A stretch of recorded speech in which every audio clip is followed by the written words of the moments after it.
Bonsoir à toutes et à tous, bienvenue dans votre journal de ce mardi 17 octobre. Dans cette édition, nous découvrirons la formation gourmande, à la fois école et restaurant d'application. Vous verrez que ce centre est ouvert à tous et permet d'avoir une formation complète au métier de la restauration. Nous irons du côté des Essarts-en-Bocage où la semaine de la joie a eu lieu la semaine dernière. Plusieurs animations proposées pour fédérer les habitants des 4 anciennes communes. Enfin, nous reviendrons sur la soirée d'ouverture du Festival du film de La Roche-sur-Yon.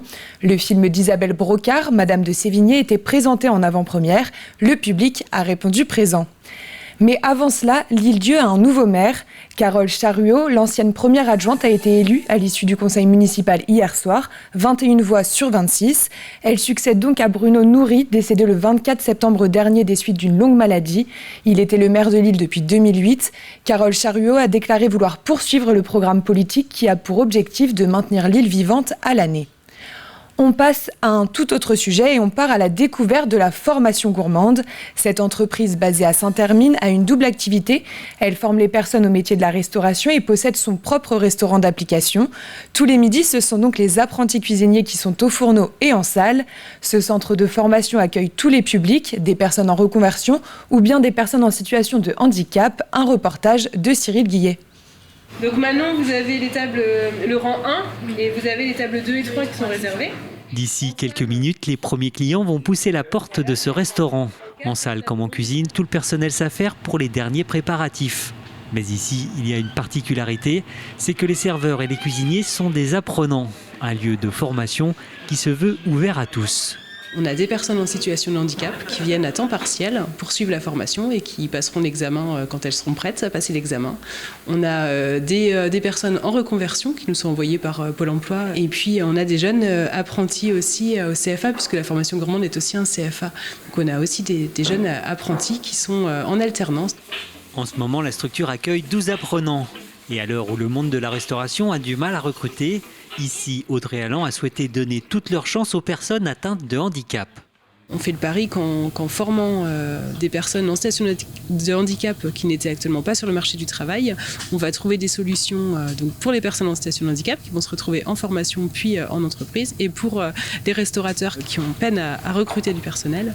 En attendant, service après service, tout le monde trouve ses marques. On apprend à connaître les vins, les fromages, savoir les cocktails aussi, et aussi comment bien dresser les tables. Ce qui me plaît énormément dans cette formation, c'est le côté pratique ainsi que le côté théorique qui sont reliés. À l'issue de ces formations, la structure propose des titres professionnels reconnus par le ministère de l'Emploi. Des équivalences au CAP et au BEP, mais sans les domaines généraux.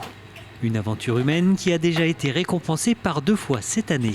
C'est le réseau Initiative France qui nous avait aidé du coup à nous lancer. Donc nous avons reçu le premier prix territorial au niveau régional. Et donc plus récemment, Adesia, qui est notre cabinet expertise, nous a invités à participer au trophée Adesia.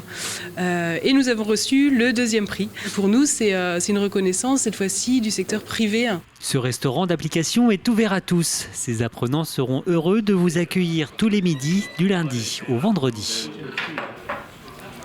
Direction Challans à la rencontre du réseau Partagéo. À l'occasion de la journée du temps partagé le 12 octobre dernier, ce groupement d'employeurs a décidé d'ouvrir ses portes. Partagéo regroupe 50 entreprises adhérentes et autant d'employés. Ce n'est pas une agence d'intérim. Partagéo propose des emplois à temps partagé en accompagnant les employés sur du temps long dans les entreprises dans lesquelles ils vont intervenir. Explication. C'est quelque chose qui est assez peu connu et c'est vrai qu'on en parlait tout à l'heure. On nous associe souvent aux agences d'intérim alors qu'en fait il y a assez peu de points communs. Avoir 2, 3, 4 entreprises dans la semaine, ça demande évidemment une organisation. C'est aussi des choses qu'on sait valoriser. En moyenne, un salarié qui va être à temps partagé va être payé 10% plus cher qu'une personne qui aurait le même poste dans une seule entreprise. Au lieu d'acquérir de l'expérience dans une société, ils vont acquérir une expérience dans de multiples sociétés. Donc c'est également intéressant pour eux. Et puis une variété aussi, parce que on le sait bien, sur un même poste, mais dans des entreprises différentes, le travail ne va pas être identique. Une opération inédite à l'Aiguillon-la Presqu'île. La municipalité met gratuitement à disposition des vélos cargo pour les familles pendant 1 semaine afin qu'ils emmènent leurs enfants à l'école. La commune est lauréate du programme À Vélo 2 qui veut accompagner les territoires dans le développement de l'usage du vélo comme mode de déplacement quotidien. Santé à présent, la campagne de vaccination contre la grippe saisonnière a commencé aujourd'hui et pour la première fois, elle est ouverte à toutes les personnes de plus de 2 ans. L'an dernier, 14 000 hospitalisations et 1 500 décès avaient été comptabilisés. La campagne de vaccination contre le Covid-19 a également commencé, mais il y a déjà 2 semaines. La double vaccination grippe-Covid est recommandée par les autorités sanitaires pour éviter une épidémie comme l'année dernière. Santé toujours, l'accueil des urgences des Sables-d'Olonne est fermé à partir de ce soir 18h30 jusqu'à demain matin 8h30. Il est conseillé de contacter le 116 117 pour les soins relevant de la médecine générale et le 15 s'il y a une urgence vitale. Un peu de bonne humeur, la semaine dernière, les Essarts en Bocage étaient en joie. Ce regroupement de 4 communes veut ainsi fédérer tous ses habitants. Depuis 2019, Villenjoie anime les Essarts avec des spectacles et des animations pour donner le sourire. Et pour cette 5e édition, un nouvel événement s'est ajouté, un parcours Énigmaville. Colline Davy a suivi l'activité avec des familles. Des sourires et même quelques éclats de rire. La semaine de la joie semble remplir ses objectifs. Cette équipe participe à l'Énigmaville. Munie d'une tablette, le but est de se balader dans la ville et de répondre aux énigmes proposées par l'application. Des jeux, des puzzles, des questions ou encore le tournage de la vidéo la plus drôle possible. Je veux le J, je veux le O, je veux le I, je veux le E. Déjà, t'as des énigmes et je passe du temps avec ma meilleure amie qui est dans ma classe. Puis j'aime bien aussi faire ça parce que comme ça, je connais un peu plus les villes. C'est super, il y a du soleil, il y a des copines, il y a le sourire des enfants avec leurs copines.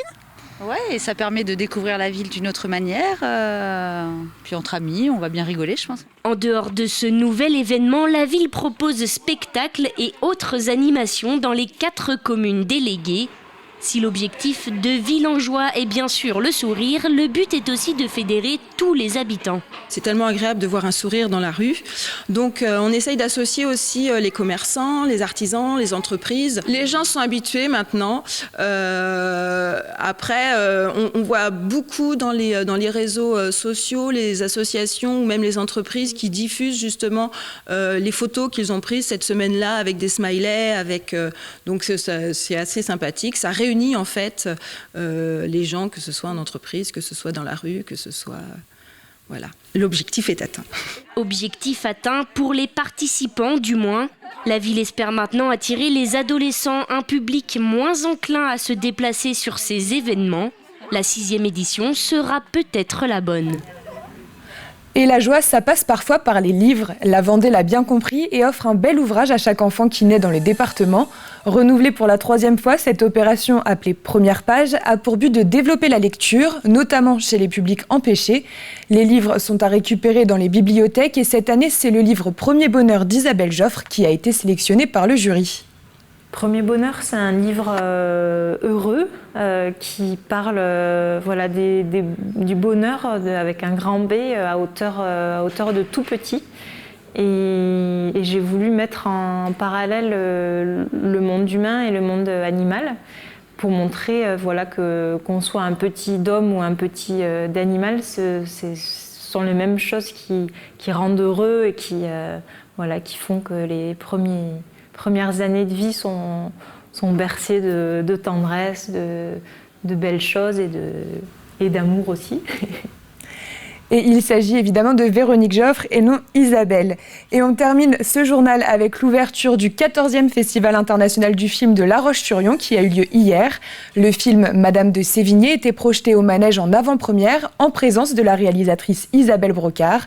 La salle était pleine et les spectateurs conquis. Jusqu'à dimanche, plus de 140 séances sont prévues dans les 4 salles de la ville. Une programmation qui séduit les cinéphiles comme les amateurs. TV Vendée a assisté à ce lancement. Ils étaient nombreux devant le manège. La 14e édition du Festival international du film de La Roche-sur-Yon a été officiellement lancée. Le film Madame de Sévigné, réalisé par Isabelle Brocard, était projeté en avant-première pour l'ouverture. Un accueil chaleureux pour ce film qui sortira en salle le 14 février prochain. Je suis très touchée de voir qu'il y a autant de gens, puis j'ai trouvé qu'il y avait un public de tous les âges, ce qui est bien aussi pour ce film. parce que c'est quand même un film, enfin la relation mère-fille c'est quelque chose d'assez transversal, transgénérationnel. Donc ça me touche de penser qu'il y a des gens plus jeunes et puis effectivement des gens parfois un peu plus âgés qui, pour certains, connaissent peut-être un peu Madame de Sévigné, l'ont lu, parce que maintenant c'est un peu moins enseigné, mais à une époque c'était quand même un peu un classique de l'enseignement. Une salle comble et des spectateurs comblés. C'est une fierté pour La Roche-sur-Yon finalement, d'avoir l'honneur d'avoir un beau festival comme ça. C'est une semaine importante pour le cinéma, pour la vie de La Roche-sur-Yon, c'est incontournable. C'est l'art, c'est plein de choses, c'est la façon de s'exprimer, comme ils l'ont dit tout à l'heure dans les discours, c'est aussi beaucoup de liberté. Une liberté dans la programmation également, une centaine de films seront présentés tout au long de la semaine. Je crois que la formule du festival dans son intégralité est accessible. Et en effet, peut-être que le film d'ouverture et de clôture le sont un peu plus, mais il donne aussi une image de ce qu'on va découvrir pendant toute la semaine du festival. 4 salles de cinéma sont dédiées au festival dans la capitale vendéenne, le Manège, l'Auditorium du Ciel ainsi que les 2 salles du Concorde. Cette édition sera la dernière dans ce bâtiment. Le nouveau Concorde ouvrira ses portes rue Foch le 19 janvier prochain. C'est 2 fois plus de salles, ça se présente très bien les travaux, il y a encore plein de choses à faire, mais en tout cas on sera prêt même bien avant la date d'ouverture. Comme ça permettra de bien tester les salles, de bien prendre en main cette nouvelle organisation, ces nouveaux modes de projection. Pas moins de 30 000 personnes sont attendues pour cette 14e édition. C'est la fin de cette édition. Merci de l'avoir suivi. Votre prochain rendez-vous avec l'actualité vendéenne, ce sera demain matin dans la matinale à partir de 7h, présenté par François Pérez. D'ici là, passez une très bonne soirée sur TV Vendée.